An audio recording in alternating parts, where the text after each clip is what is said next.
কিছুদিন ধরে দেখছি যে আপনারা আপনারা অনেকেই জানেন যে কিছুদিন ধরে দেখা যাচ্ছে যে অনেক নারীরা তারা বলছে যে তারা এই যে হিজবুত তাওহীদ নামের যে হিজবুত শয়তান ইবলিস, এই হিজবুত ইবলিস এই তরিকায় তারা ঢুকে, মানে এই তরিকায় তারা ঢুকে তারা নিজেদেরকে গর্ভবতী মনে করছে। এটা তাদের বলি বা তাদের দাবি, এটা ভাইরাল হয়েছে। তো আমি বলি কথাটা তো মিথ্যা না, কথাটা সত্য।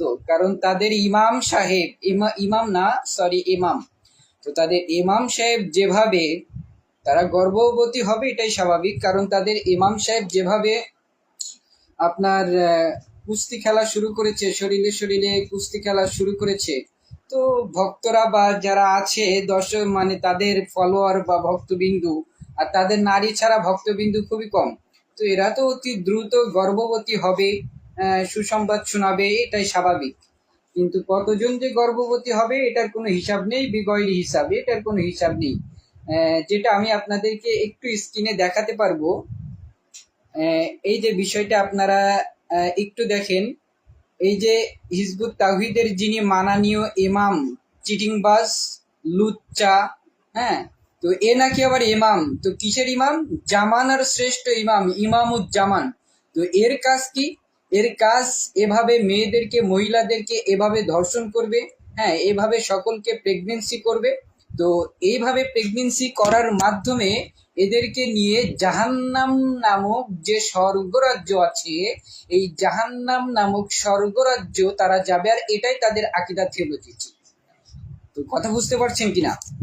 তো আমি যেটা বলছি, তারা বলছে এটা, এটা আমি আমার কথা বলছি না, আর আমি সবগুলো প্রমাণ নিয়ে এখানে আসছি।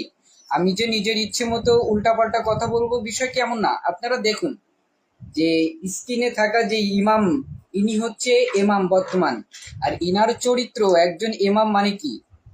একজন ইমাম মানে যিনি আখলাক এবং আমানতদারিতা, পরহেজগারিতা, আল্লাহ ভীতির দিক থেকে যিনি সব থেকে এগিয়ে থাকবেন তিনি একজন ইমাম। ইমাম মানে নেতা। তো যাকে সমস্ত মুসলিম সমাজ যাকে মেনে নিবে, গ্রহণ করবে। তো এমন ইমাম যদি, এই ইমাম যদি তার অবস্থা বা তার আখলাক, হ্যাঁ, তার এমন যদি নর্দমার সমতুল্য হয়, তাহলে সাধারণ যারা ভক্ত আছে এরা তো অটোমেটিক রাস্তাঘাটে রাস্তার কুকুর যেমন লাগালাগি করে এমন ভাবে করবে, এটাই স্বাভাবিক ব্যাপার।